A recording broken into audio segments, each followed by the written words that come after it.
Perempuan dari lahir ditakdirkan untuk memilih ataukah dipilih? Banyak sekali pilihan dalam hidup ini. Dalam hidup, dalam berkarir, dalam berumah tangga, sekolah, apa saja banyak sekali pilihan. Tidak semua perempuan bisa sukses. Saya punya tamu-tamu istimewa. Siapa saja tamu saya? Kita akan sapa dan kita akan bincang-bincang dengan perempuan-perempuan hebat itu. Yuk. Kau datang dan pergi, oh begitu saja. Semua ku terima apa adanya. Mata terpejam dan hati menggumam. Di ruang rindu kita bertemu. Assalamualaikum, Ibu Yulfa. Waalaikumsalam warahmatullahi Cantik sekali. Alhamdulillah. Oke. Wih, apa ini? Minumannya satu warna biru, satu ungu. Ya. Menarik sekali. Ini lagunya juga keren ya. Kayaknya cocok nih ya, karena kita rindu nih untuk ngobrol-ngobrol. Ya, Benar nggak? Siap. Insya Allah. Sehat ya Ibu Yulfa ya? Alhamdulillah. Oke. Saya tuh selama ini mendengar namanya aja gitu ya. Tapi saya belum tahu cerita nih tentang Ibu Yulfa Cindosari. Jadi saya baru sempat googling sedikit. Dan hebat nian. Ternyata beliau adalah anggota DPRD Palembang. Ya. Dari fraksi PKS. PKS. Ya. Saya duduknya mau agak rileks biar santai. Boleh minum nggak sih ini ya? Kita minum dulu ya biar rileks ya. Ya. Ih, ada ininya, ada biskuitnya. Saya suka. Bu, mari silakan. Iya. Soalnya kalau nggak dirasain kita nggak tahu. Ini Ini bukan sekadar pajangan, Siap. nian. iya, minum nian ya. Minum nian. Ya, bismillah. Pas. Lagi panas. Kita minumnya es. Siap. Mendinginkan. Mendinginkan suasana. Oke, Bu Yulfa, kita sedang memasuki tahun politik. Ya, Iya betul. kan? Iya. Dan isu di luar sudah mulai panas gitu ya. Gitu ya. Tapi saya kok yakin ya, dengan adanya perempuan yang berkiprah di politik, ya, maka kemudian situasi itu jadi beda. Bener nggak sih? Ya, bisa tidak. Wah ini. gawat nih, bisa ya, bisa enggak nih. Iya, iya. Oke, jadi boleh ya saya tanya-tanya gitu ya Boleh ke Bu sekali, Yulfa boleh, Cindosari ya. Ya. Jadi anggota dewan tuh sejak kapan? Kemudian mengapa sampai kecemplung? Bener nggak sih kecemplung apa dicemplungkan? Iya. Silakan. Makasih. Saya jadi anggota DPRD Kota Palembang sebetulnya baru 1 periode di tahun 2019. Insya Allah nanti sampai 2024. Cuma sebelum jadi saya sempat 3 kali nyalek untuk provinsi. Jadi 3 periode ya. 3 periode tapi untuk mencalekkan diri. Caleg saja gitu. Dan periode keempat saya diizinkan jadi untuk caleg kota, untuk anggota legislatif Kota Palembang gitu. Baru sekali. Oke. Itu tadi sepenggal cerita dari Ibu Yulfa ya. Sudah 3 kali nyalek tapi baru yang keempat kali akhirnya berhasil untuk di DPRD Kota Palembang. Kita ingin lihat dulu seperti apa keseharian Ibu Yulfa. Sebagai perempuan, membuat pilihan seringkali menjadi tantangan. Kerap kali kita ditanya, bekerja atau jadi ibu rumah tangga. Seolah-olah memilih salah satu akan mengorbankan yang lainnya. Namun perempuan tidak menyerah dengan begitu saja. Seperti sosok Yulfa Cindosari, salah seorang anggota Dewan DPRD Kota Palembang. Perempuan 46 tahun ini merupakan sosok perempuan yang gigih karena menyeimbangkan antara karir sebagai politisi dan ibu rumah tangga. Karirnya untuk menjadi seorang anggota dewan dimulai dengan menjadi sosok pendakwah. Namun, untuk menggapai karirnya tidak sedikit rintangan yang harus dihadapinya. Berkat kesungguhannya, Yulfa berhasil terpilih untuk mewakili suara rakyat dalam pencalonannya yang keempat. Keberhasilan karir Yulfa di bidang politik tak terlepas dari dukungan suami dan keluarganya. Meski harus melewati berbagai kesibukan, Yulfa tak pernah meninggalkan kewajibannya untuk menjadi sosok ibu yang peduli dan mengayomi keluarganya. Seperti apa ceritanya? Yuk kita simak dalam bincang-bincang kali ini hanya di Perempuan. Oke, tadi kita sudah menyaksikan bagaimana keseharian Ibu Yulfa Cindosari. Betul ya, Ibu Yulfa Cindosari. Betul. Dan memang aslinya Cindo nih ya. Masya Allah. Palembang nih ya. Palembang, Palembang. Wong Komering. Komering. Komering nyebutnya Cindo juga ya, Cindo. Bu Yulfa ya. Oke, jadi dari tadi preview sedikit tentang Ibu Yulfa, kemudian bagaimana perjuangan beliau untuk menjadi anggota dewan, dan juga kita sudah melihat visualisasinya. Saya kok setuju bahwa acara ini tepatnya mengundang Ibu Yulfa Cindosari sebagai tokoh di sini, sebagai narsum saya pada kali ini. Beliau tentu saja adalah perempuan hebat, perempuan yang berpolitik, tetap mengurusi urusan domestik sebagai ibu rumah tangga. Betul. Anak beliau adalah 6, setengah lusin gitu kata Preman. Iya. Jadi ini suksesnya lengkap, komplit, paket komplit. Nah. Siapakah suaminya? Yang beruntung itu. Masya Allah. Oke, Bu Yulfa, waktu memutuskan untuk menjadi anggota dewan seperti itu ya, izin dari suami gimana? Atau nggak perlu izin lagi? Atau memang sudah menjadi pilihan bulat dari Bu Yulfa? Iya. Sebetulnya sebelumnya saya tidak ada impian untuk jadi anggota legislatif. Keseharian saya justru orientasi utama saya membina umat. Setelah saya menjalankan kewajiban saya, tugas-tugas domestik selesai, meladeni suami dan anak-anak dan keluarga besar, saya kemudian berkiprah di luar di majelis taklim. Saya latar belakangnya adalah penceramah.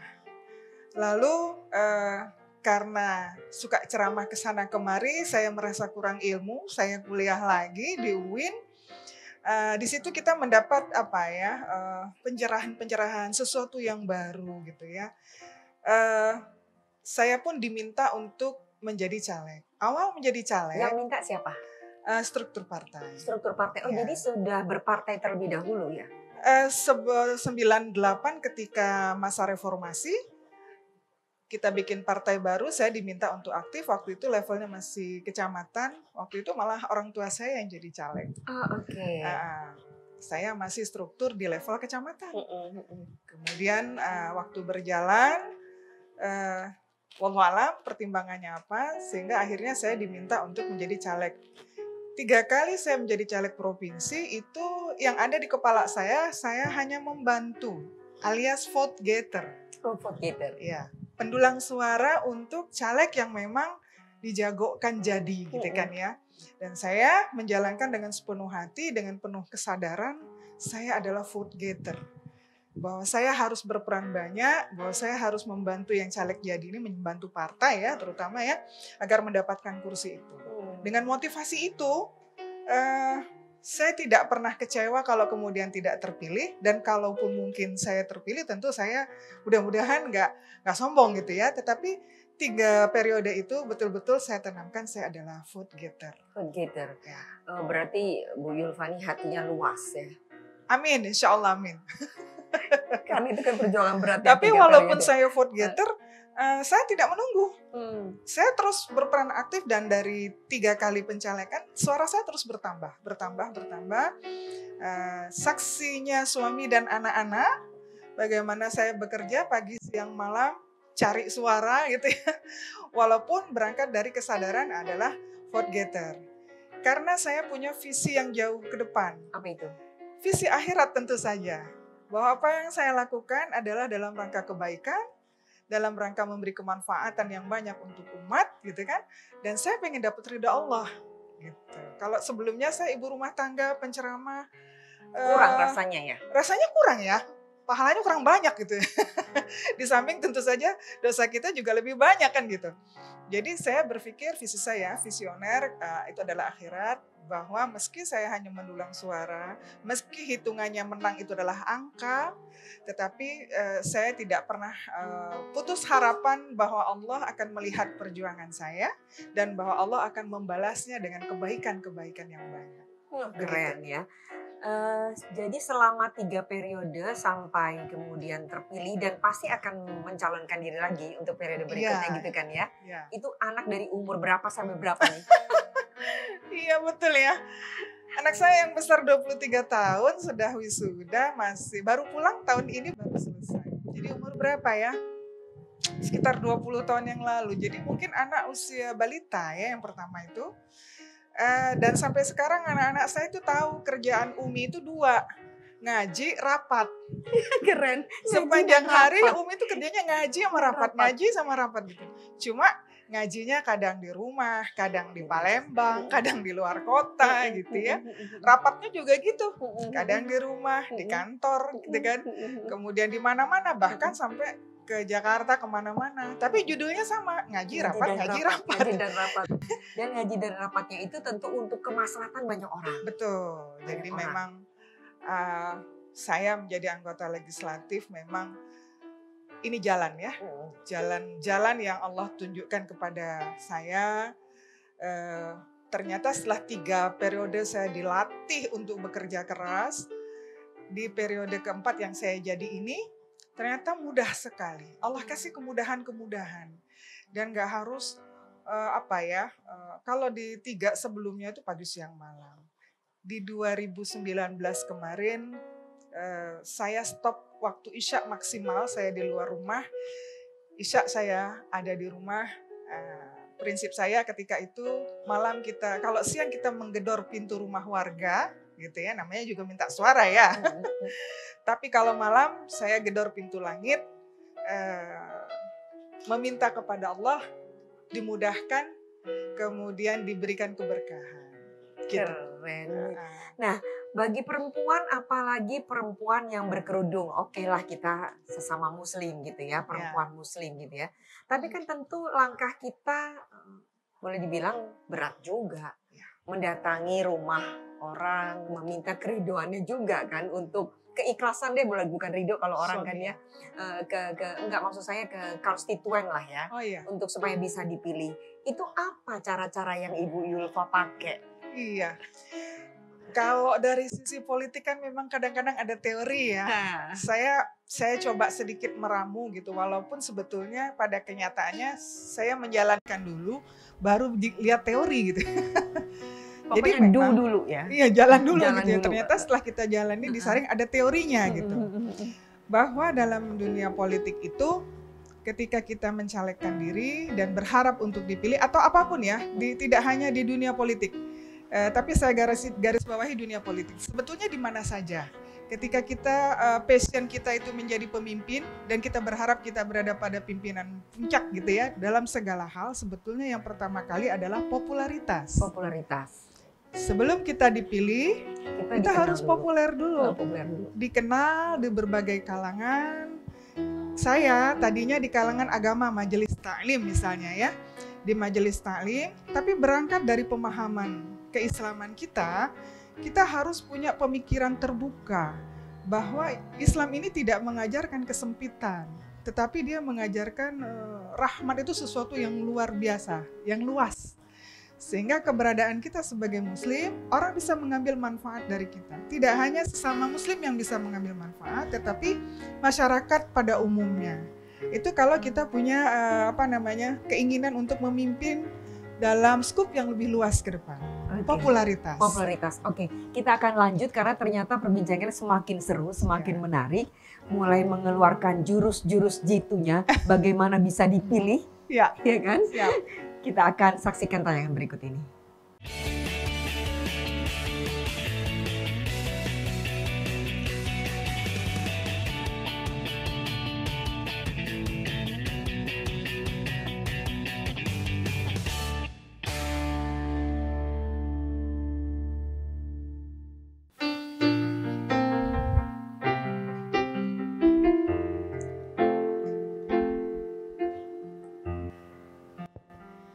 Tadi Bu Yulfa ngobrolin tentang bagaimana bisa dipilih itu pertama harus populer dulu. Ya, Dan Bu Yulfa menempuh cara yang paling jitu dengan menjadi penceramah di mana-mana, ya, menjadi vote getter, ya kan? ya.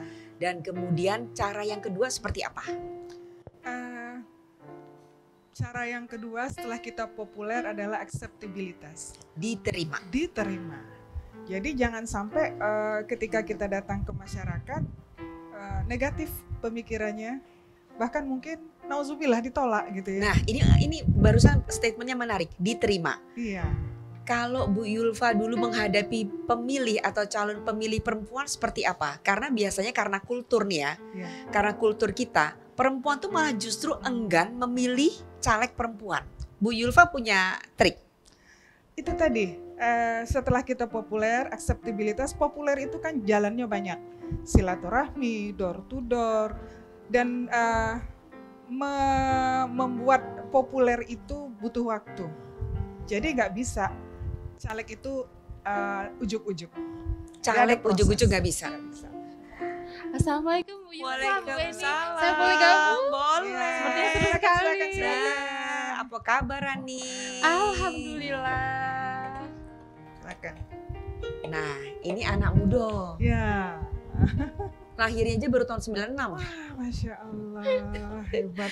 Rani apa kabar? Alhamdulillah Bu Eni. Jadi saya dapat tamu satu lagi namanya Rizky Maharani. Sehari-hari Rani ini coba perkenalkan diri. Kita ngobrol-ngobrol santai aja Ran. Iya. Rani sehari-hari ngajar dosen ya? Iya, alhamdulillah. Rani ngajar di beberapa perguruan tinggi di Palembang. Oh keren loh, beberapa perguruan tinggi. Bidangnya apa Ran?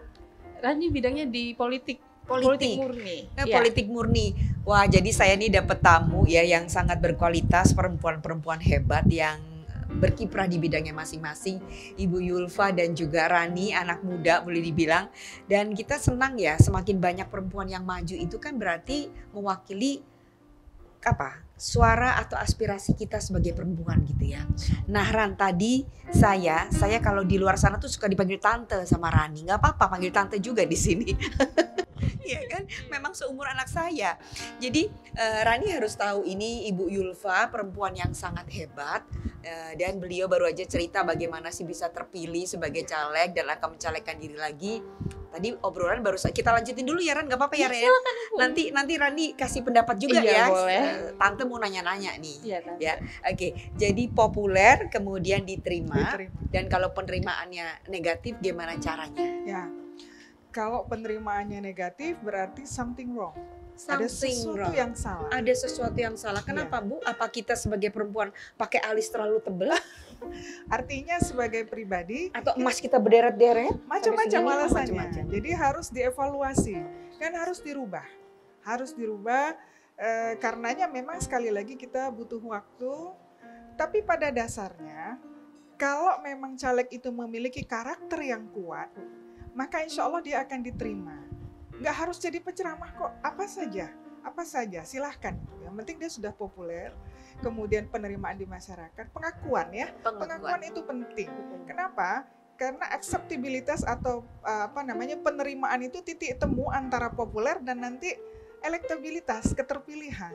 Cocok nih, Gitu. cocok nih. Memang ya pemirsa di rumah kita nggak akan bisa dapat jawaban yang murni seperti ini kalau tidak berdasarkan pengalaman. Ya betul. Ya, Ya. kalau tidak berdasarkan pengalaman. Ya. Jadi kalau belajar teori di bangku kuliah dan segala macam tidak dipraktekkan, tidak terjun sehari-hari di dunianya yang nyata seperti itu, maka kemudian tidak akan tahu. Itu tadi saya tertarik sekali itu bagaimana bisa kemudian ketemu titiknya. Titiknya. Antara apa dengan apa tadi Bu? Popularitas dan elektabilitas, ada akseptabilitas di tengah-tengah. Oke. Oke. Jadi anggota legislatif itu sering bahasanya itu wakil rakyat. Wakil rakyat. Bagaimana bisa wakil rakyat tapi tidak merakyat? Artinya calon anggota legislatif harus turun, terjun ke masyarakat. Dia harus mengetahui kondisi yang terjadi di masyarakat. Kalau dia berada di istananya yang nyaman, tidak turun ke bawah, bagaimana dia bisa menyerap aspirasi dan sebagainya. Gitu. Oke, jadi kalau istilah zaman dulu tuh ada istilah turba. Turba. Turba, ya, betul. benar ya, Betul. memang harus turun ke bawah. Betul. Oke, Rani, sekarang saya mau tanya nih ya, kita ngobrol-ngobrol ya. Rani ini kan, ini akan memilih yang keberapa nanti pada 14 Februari 2024 Ini sebagai warga negara? Ini yang ketiga. Ketiga, ya ketiga. Oke, nggak perlu dikasih tahu di sini siapa calon yang akan dipilih untuk pilpres atau juga untuk caleg ya kan. Cuma saya pengen tahu aja pemikiran-pemikiran Rani, kita mau diskusi gitu ya. Supaya ini juga menimbulkan inspirasi bagi calon pemilih, bagaimana nanti siapa yang akan dipilih gitu ya. Dan sebaiknya kalau perempuan tuh ya memilih perempuan. Setuju. Setuju ya. Nah, Ran, dalam masyarakat kita gitu kan ya, ini ngomongnya sok-sok ilmiah nih ya. Dalam masyarakat kita itu kan biasanya kalau kita mau memilih itu terutama memilih perempuan, kita masih terbatas atau terhalang pada soal struktur dan kultur gitu ya. Nah, Rani sebagai dosen muda bidangnya politik dan kemudian tesisnya juga khusus tentang kemarin Ibu Anita Nuringhati, Ibu R.A. Anita Nuringhati, itu bagaimana Rani bisa melihat ini semua? Betulkah struktur dan kultur ini menjadi penghalang untuk kita mempunyai wakil-wakil rakyat perempuan yang berkualitas? Baik. Jadi sebenarnya kan kalau menurut Rani ya Tante ya, kita tuh masih cukup terhalang karena budaya patriarki yang cukup kuat di lingkungan kita, terus juga perspektif masyarakat yang masih menganggap bahwa politik itu adalah ranahnya laki-laki, bukannya Ranahnya perempuan. laki-laki, Iya, itu kan terkadang miris bagi kita kaum perempuan yang harusnya juga ikut andil di dalam pembuatan kebijakan-kebijakan yang memang jangan sampai bias gender seperti itu ya. Nah, melihat itu juga, maka Rani rasa pemilih-pemilih ini juga berpengaruh terhadap hal tersebut. Jadi pemilih perempuan, generasi muda, milenial ini juga harus aktif, jangan pasif terhadap partisipasi politiknya, kemudian juga mampu menyeimbangi isu-isu aktual yang ada sekarang, seperti itu. Sehingga Rani rasa tidak salah juga perempuan harus memilih perempuan saat ini. Nah, ini dia, perempuan harus memilih perempuan. Tenang Bu, ada suara dari kami. Kita akan lihat dulu siapa Rizky Maharani pada visualisasi berikut ini. Terkadang perempuan dihadapkan dengan pilihan, harus bertarung dengan situasi yang didominasi oleh kaum Adam. Seperti yang dialami Rizky Maharani, seorang akademisi politik. Sejak kecil ia memiliki cita-cita untuk terjun ke dunia politik. Meski profesi ini mayoritas digeluti oleh kaum laki-laki. Namun ini tak menjadi penghalang baginya. Rizky yakin bakat yang dimilikinya mampu memberikan kontribusi bagi dunia politik. Seperti apakah tantangan yang harus dihadapi sosok Rizky Maharani? Yuk kita simak bincang-bincang selengkapnya.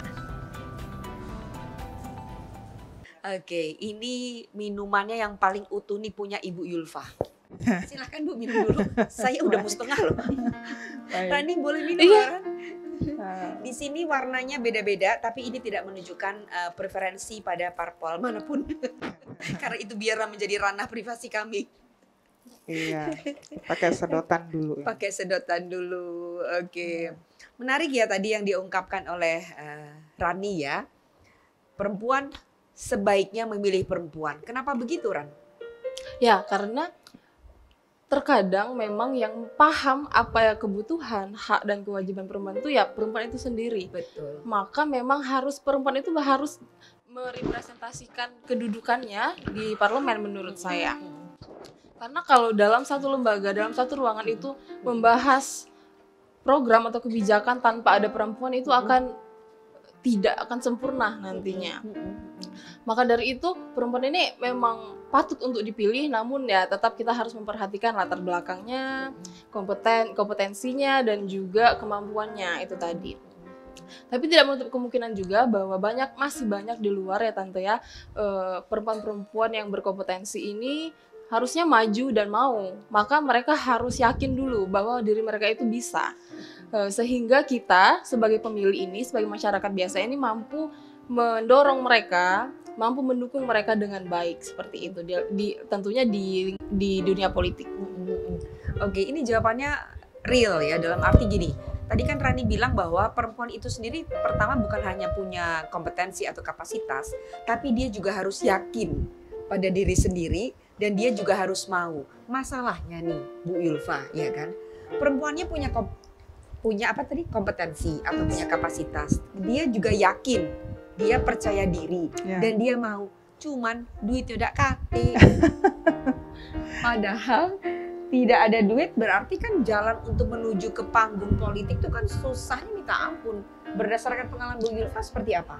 Ya, menarik ya, karena tapi sampai sekarang terus terang istilah kita tidak bisa dapat apa-apa tanpa uang itu ingin saya hapus jauh-jauh.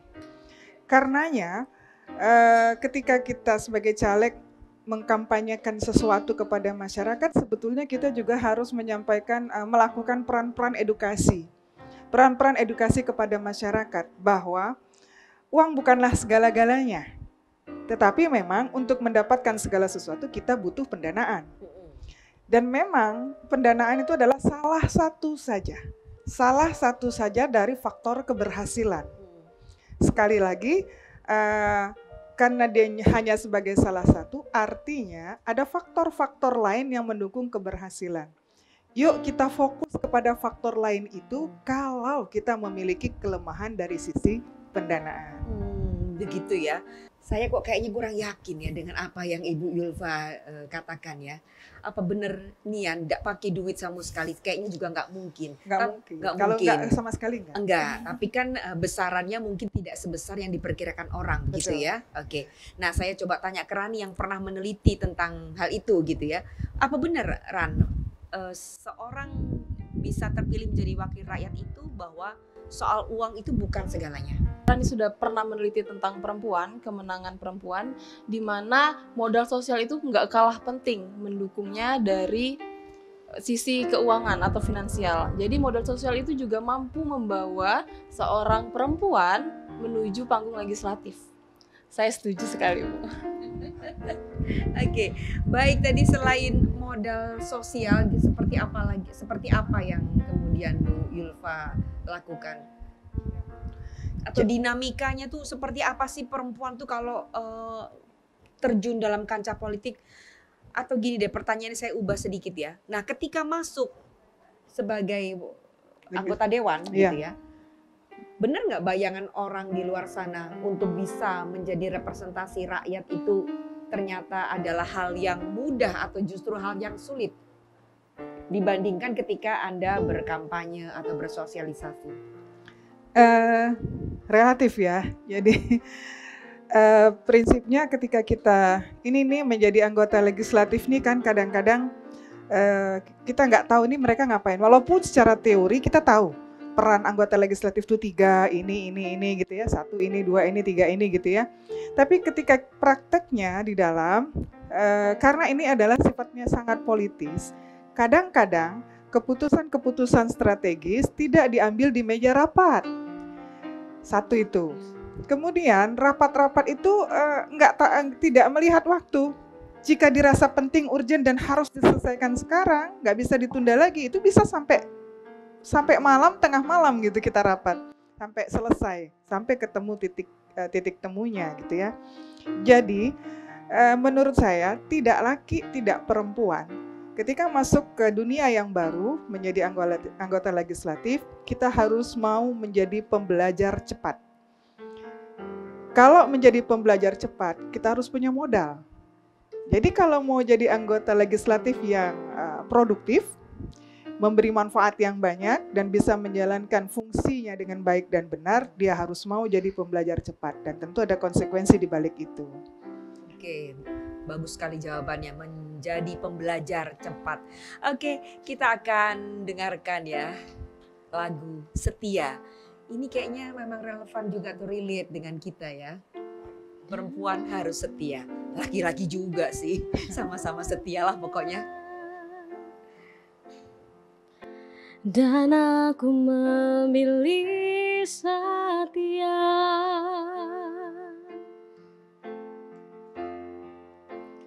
inilah akhirnya harus ku akhiri.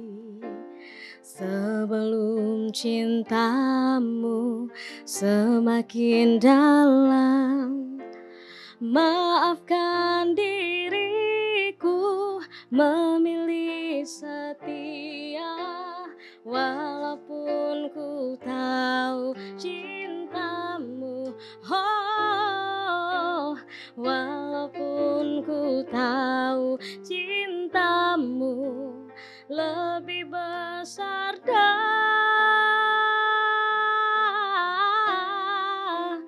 darinya.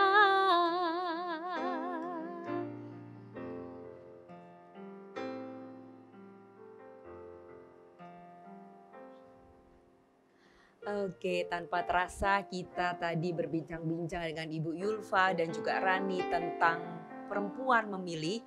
Kita akan memasuki masa yang sangat seru ya. 14 Februari 2024 kita akan memilih presiden dan juga wakil presiden, kita akan memilih caleg-caleg ya. Dan kita akan kembali berbincang-bincang dengan dua narasumber saya yang sangat hebat. Saya akan ke Rani lagi sebagai pemilih muda, ya masih muda ini. Meskipun sudah menikah tapi masih muda, berprofesi sebagai dosen. Saya ingin tanya ke Rani nih. Ran, perempuan, kenapa gini? Kenapa tidak ada muncul calon presiden perempuan atau calon wakil presiden perempuan? Menurut Rani kenapa? Masa nggak ada dari sekian puluh juta perempuan di Indonesia ini? Malah banyak kan perempuan kali ya sama dari laki-laki ya Bu ya? Ya, masa nggak ada sih jumlahnya? Ya, jadi gini Tante. Perempuan ini memang banyak sekali yang berpotensi di luar sana. Itu saya yakin banyak juga, mulai dari anak muda sampai yang memang sudah berpengalaman. Tapi ternyata kepercayaan masyarakat ini sedikit mengganggu bagi perempuan. Karena sedikit menghambat jalannya karir perempuan itu juga. Masyarakat berstereotip bahwa perempuan itu tidak harus memimpin. Di mana pemimpin itu harusnya adalah laki-laki.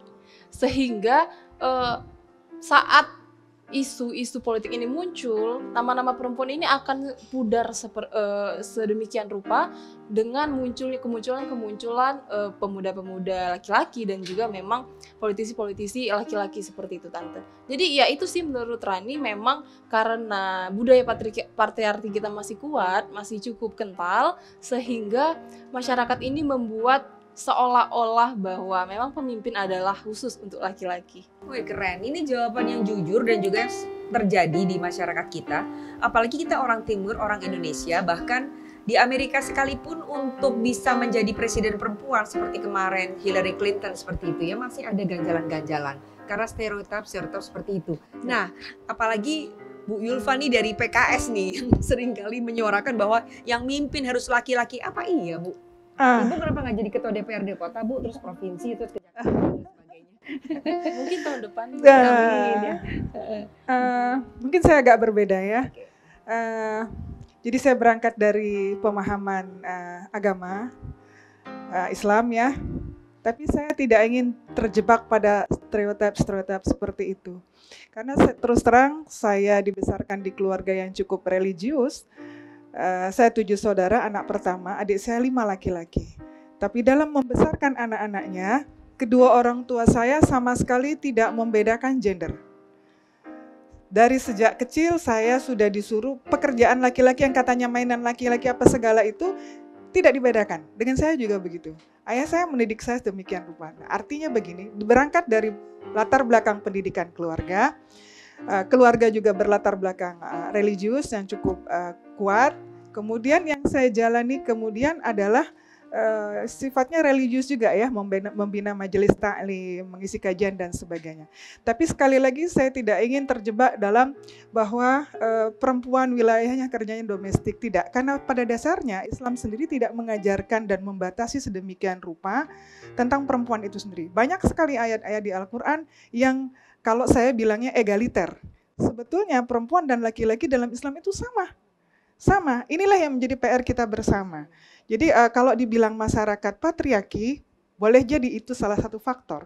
Tapi sebetulnya itu bisa kita netralisir gitu ya, tidak terlalu kaku dalam hal ini. Jadi kalau tadi ada bilang perempuan wajib pilih perempuan gitu ya, ya secara sebagai orang yang ingin dipilih, ya saya setuju-setuju saja gitu ya.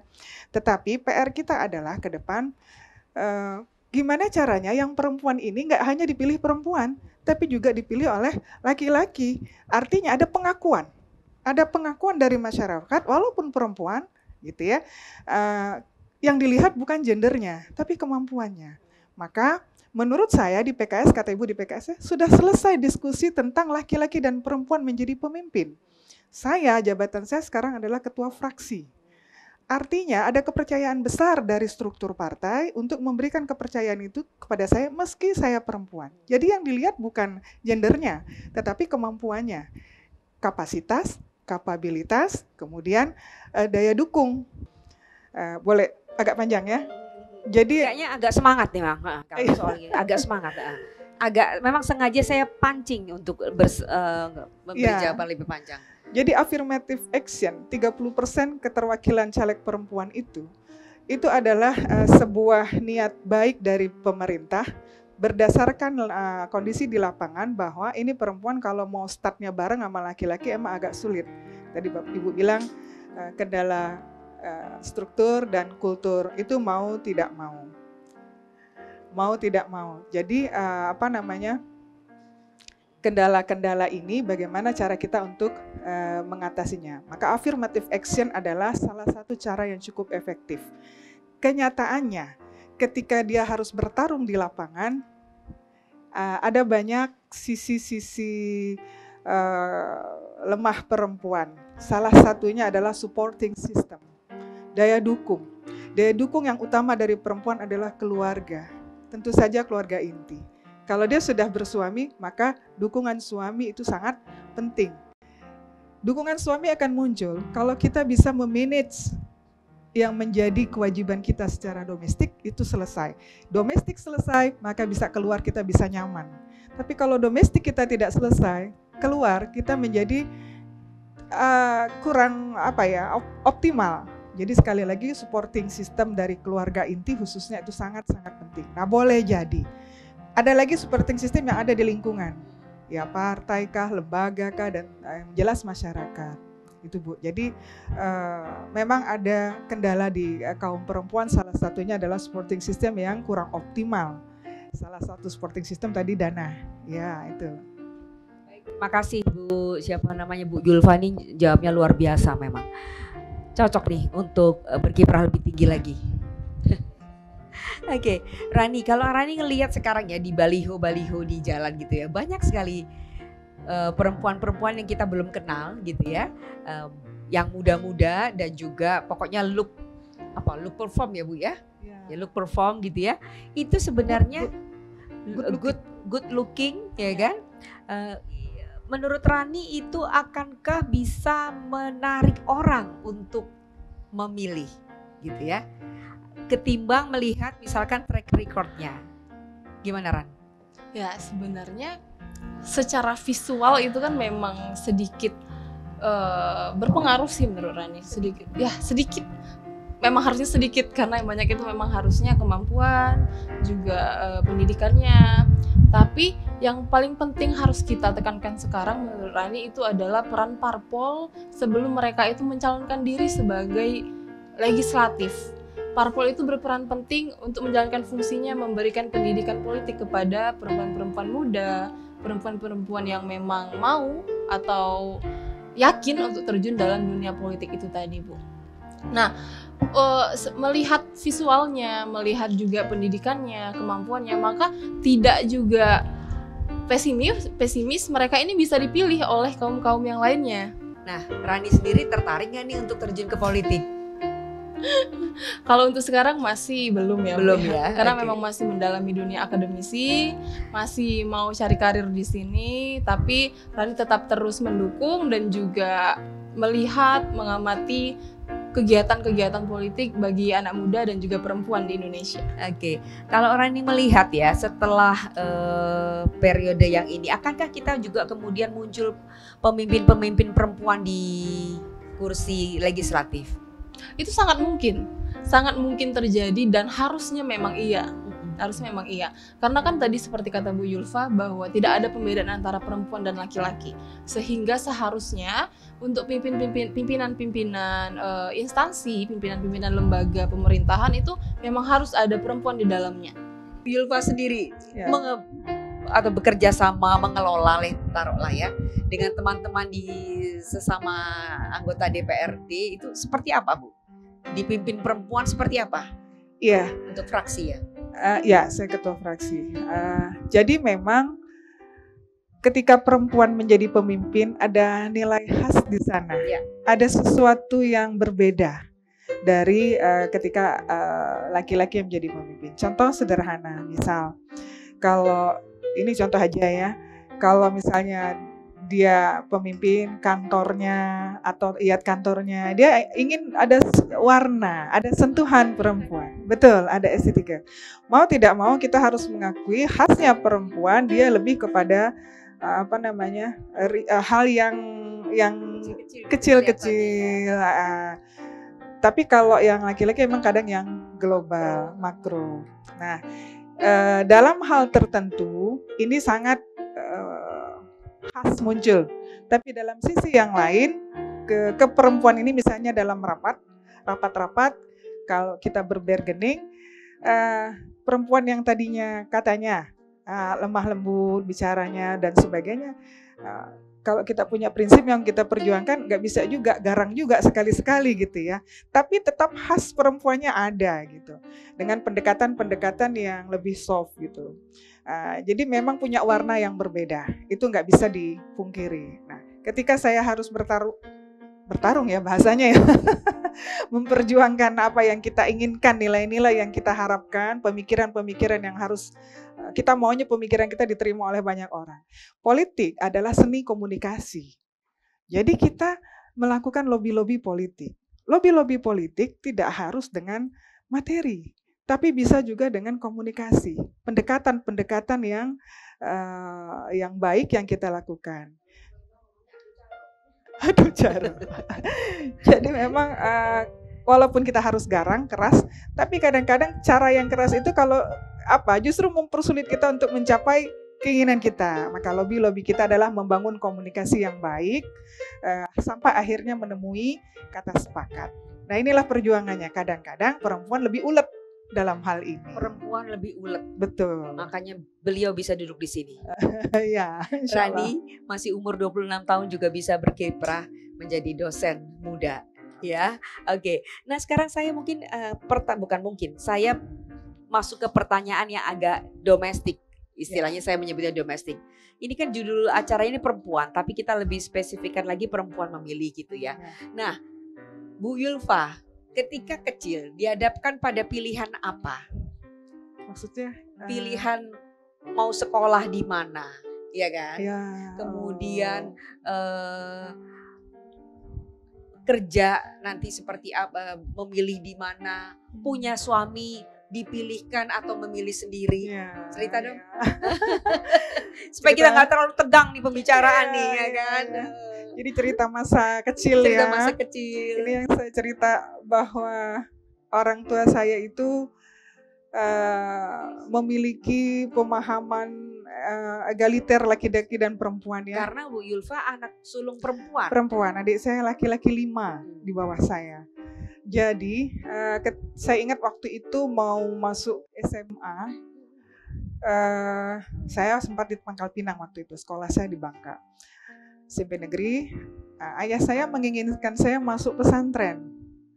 Lalu saya terima dulu. Sambil dalam hati saya lihat waktu itu musim NEM, nilai Epta Murni. Aku nak nyengok NEM aku. Kalau NEM aku besar aku nak menawar.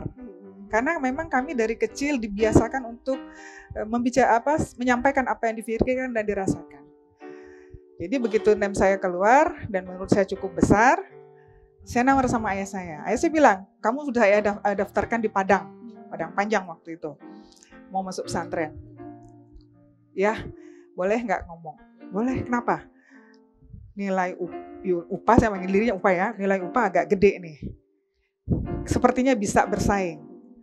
Terus, boleh nggak upah nawar? Nggak usah masuk pesantren. Tapi di sekolah SMA biasa. Lalu saya bilang, boleh, tapi dengan syarat sekolah SMA 50% belajar dunia, 50% belajar agama. Akhirnya saya bertarung lagi di Jakarta. Luluslah saya di SMA Islam Al-Azhar ketika itu. Waktu itu salah satu sekolah favorit gitu ya. Sampai sekarang. Sampai sekarang ya. Banyak cabangnya ya. Nah, saya keterima di Al-Azhar. Nah, disitulah saya menempa diri. Bahkan saya bukan sekedar bertahan, bahkan mampu eksis, saya juga mampu masuk dalam organisasi. Saya berorganisasi sejak SMP, SMA, dan seterusnya sampai sekarang. Dan itu sangat dibantu oleh orang tua. Mereka sangat support, mereka sangat mendukung. Gitu. Dengan catatan tadi ya, tidak melupakan kewajiban sebagai perempuan. Begitu juga ketika tamat kuliah, saya kuliah di Poltek sempat. Di Teknik Kimia, Politeknik, lalu Unsri? Iya, Unsri. Lalu saya sempat kerja di Tangerang, jadi buruh pabrik. Disitulah mata saya terbuka. Dari segala sesuatu yang teori-teori, yang idealis-idealis, di situ saya lihat terjun di masyarakat, di lapangan saya melihat bahwa pekerja-pekerja pabrik ini seperti mesin. Pagi sampai sore 3 shift, ketika mereka menikah, punya anak-anak dititip ke kampung. Mereka terus cari uang. Ini satu kehidupan yang sangat tidak ideal menurut saya. Alhamdulillah saya tetap terus berdakwah di situ. Saya tetap terus mengisi kajian-kajian majelis taklim. Ya, tetap Sabtu Ahad. Walaupun saya di pabrik, saya di office. Sehingga saya ada waktu libur Sabtu Ahad. Kalau nggak lembur, itu jadwal saya untuk mengisi pengajian taklim. Ke asrama-asrama pabrik. Gitu, pabrik mes-mes gitu ya, mes-mes di situ. Terus saya berjalan. Saya pikir ini terlalu berat kehidupan seperti ini, luar biasa. Tapi saya mencoba untuk mengikuti yang terjadi. Bahkan sampai suami-suami mereka bilang, Mbak Yulfa boleh nggak kami majelis sama Mbak Yulfa? Waduh, gimana caranya? Saya bilang laki-laki kok saya yang ngajarin gitu ya. Saking mereka itu butuh siraman rohani. Akhirnya saya bilang suami istri saja. Saya memanggil majelis taklim suami istri dari rumah ke rumah. Kecil-kecil saja. Intinya penguatan kepada mereka, jangan sampai mereka terjebak rutinitas bekerja tapi cuma cari uang. Bahwa bekerja adalah mencari ridho Allah. Uang adalah bonus, ridho Allah yang kita cari. Terus saya motivasi, sifatnya motivasi saja dan ilmu ya. Lalu saya pulang ke Rismon 298, saya juga akhirnya terlibat di berbagai LSM dan sebagainya organisasi yang juga terjun ke masyarakat, berinteraksi langsung dengan masyarakat, khususnya di sisi penguatan ekonomi syariah tentunya. Menikah tahun 2000. Suami dipilihin atau milih sendiri? Suami dipilih sama Allah. Dipilih sama Allah. Diplomatis nih anggota dewan nih. Jawabnya anggota dewan diplomatis nih. Dipilihin Allah melalui orang tua. Iya, melalui guru ngaji ya. Melalui guru ngaji. Jadi ta'aruf. Ta'aruf, betul. Ta'aruf. Nah, ini lagi satu fase kehidupan saya yang dengan penuh kesadaran bahwa jodoh adalah dari Allah, maka tidak ada jalan lain, mintanya sama Allah. Jadi segala sesuatu yang menggelayuti pikiran kita yang sifatnya materi, fisik, latar belakang, pendidikan, dan sebagainya, itu saya kesampingkan. Prinsip utamanya mencari jodoh adalah sekufu, selevel. Itu saja. Kemudian ya istikharah, ada cerita lucu gitu ya. Secara fisik memang agak tak seimbang saya dan suami gitu ya, tapi itu saya kesampingkan gitu. Ketika saya istikharah terakhir, yang tadinya marah gitu ya, tiba-tiba setelah salam kayak hati saya kayak disiram es gitu. Marah tadi, melihat fisik, melihat latar belakang keluarga, dan sebagainya yang menurut saya tidak sekufu. Tapi ternyata di mata Allah itu sekufu gitu. Buktinya sampai sekarang lanjut gitu, justru kita saling mengisi. Jadilah akhirnya saya qadarullah menikah dengan beliau. Sama-sama jadi caleg waktu itu. Beliau juga ada di struktur partai di tahun 2014 kita dikasih pilihan suami istri tidak boleh nyalek. Karena salah satu harus, kalau istilah kita tuh jaga markas, ngurus anak dan rumah tangga. Tidak perlu sukses, tidak ada gunanya sukses di luar. Tadi kalau domestik kita kacau gitu. Akhirnya sepakat, suami saya bilang gini, Umi, tidak banyak perempuan berkiprah di politik. Abi melihat Umi punya potensi itu, dan Abi melihat Umi punya potensi untuk terus berkembang, maka bismillah silahkan Umi yang nyalek, Abi mundur. Itu kesepakatan, dan itu selalu kami hidupkan dalam rumah tangga kami, dalam hal kecil saja, misalnya mencari sekolah anak, atau beliin sepatu, beliin baju buat anak, kita terus diskusi. Jadi budaya yang di ayah saya, orang tua saya bawa ke keluarga kecil saya. Ketika memutuskan segala sesuatu harus dengan diskusi. Negotiable semuanya ya, artinya bisa saling tawar, bisa saling memberikan masukan. Karena perkawinan itu kan katanya ngobrol. Ngobrol, betul. Begitu juga dengan mendidik anak. Jadi seperti itu yang saya lakukan.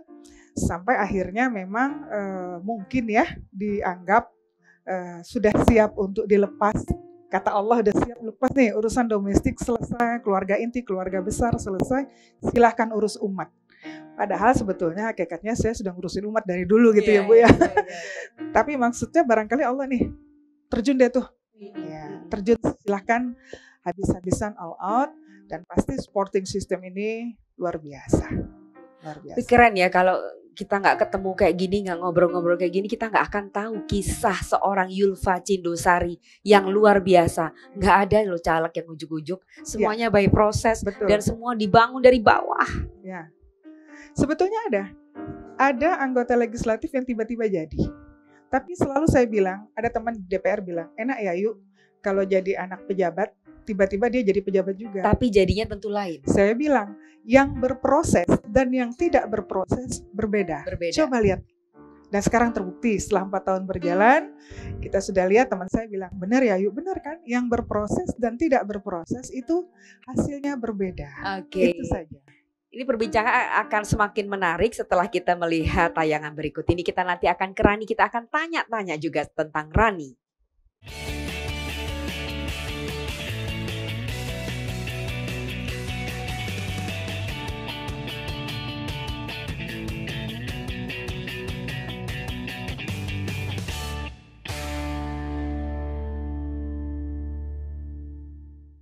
Nah itu tadi pendapatnya Ibu Yulfa ya. Sekarang saya mau tanya ke Rani sebagai dosen muda nih Rani. Ada nggak Rani membekali mahasiswanya gitu ya, bagaimana nih menjadi pemimpin perempuan masa depan? Ya pastinya selalu. Gitu ya? Selalu di setiap kelas pasti Rani selalu menanamkan bahwa jangan pernah meninggalkan perempuan pada saat kita membahas demokrasi. Keren. Coba ulangi lagi. Quote itu menarik. Jangan pernah meninggalkan perempuan pada saat kita membahas demokrasi. Karena perempuan berhak dipilih, berhak memilih. Kita harus menjadi perempuan yang berdaya dan mampu memperdayakan, dan jangan sampai diberdaya. Diberdayakan atau dibudi kewong, jangan Iyo. sampai ya kan. Oke, itu tadi selain itu juga sudah merupakan kesimpulan dari diskusi kita atau dari ngobrol-ngobrol kita kali ini ya. Ngobrol-ngobrol santai sih ya, tapi memang agak berat topiknya karena tentang memilih, tentang politik. Nah sekarang saya minta kesimpulan dikit aja dari Bu Yulfa tentang obrolan kita hari ini. Iya, jangan pernah berhenti berproses. Kalau kita pengen jadi pemimpin atau ketika kita menjadi pemimpin, jadilah pemimpin yang memiliki pemikiran terbuka. Menerima semua masukan, siap untuk segala macam berubah, tentu saja perubahan yang lebih baik ke depan. Baik, itu tadi diskusi kita atau ngobrol-ngobrol santai saya, Weni Ramliastuti, dengan dua narasumber yang sangat hebat di bidangnya masing-masing. Ini umur jauh berbeda, apalagi juga dengan saya. Tapi kedua narasumber ini luar biasa sekali. Jangan pernah meninggalkan perempuan ketika kita bicara demokrasi. Dan jangan pernah berhenti berproses karena tentu hasilnya beda. Kalau ada caleg atau kalau ada orang yang tiba-tiba baik, berarti dia mau nyalek. Iya. Nggak apa-apa juga sih, Ya, ya kan? Nggak apa-apa betul. juga tentu, asal tujuannya baik, dan itu semua untuk membawa aspirasi kita ke kancah perpolitikan di legislatif. Itu tadi obrolan saya dengan dua narasumber yang hebat, dua perempuan, Yulfa Cindosari yang memang Cindonian, dan kemudian Rizky Maharani yang memang berizki, berejekian. Dan kita akan ketemu dengan perempuan-perempuan hebat berikutnya pada episode selanjutnya. Sampai jumpa. Wassalamualaikum warahmatullahi wabarakatuh. Kamu adalah perempuan paling cantik di negeriku Indonesia. Kamulah yang nomor satu. Aku tak akan bisa lukai lagi perempuan yang lainnya. Kamu adalah perempuan paling cantik di negeriku Indonesia. Kamulah yang nomor satu. Aku tak akan bisa lukai lagi perempuan yang lain.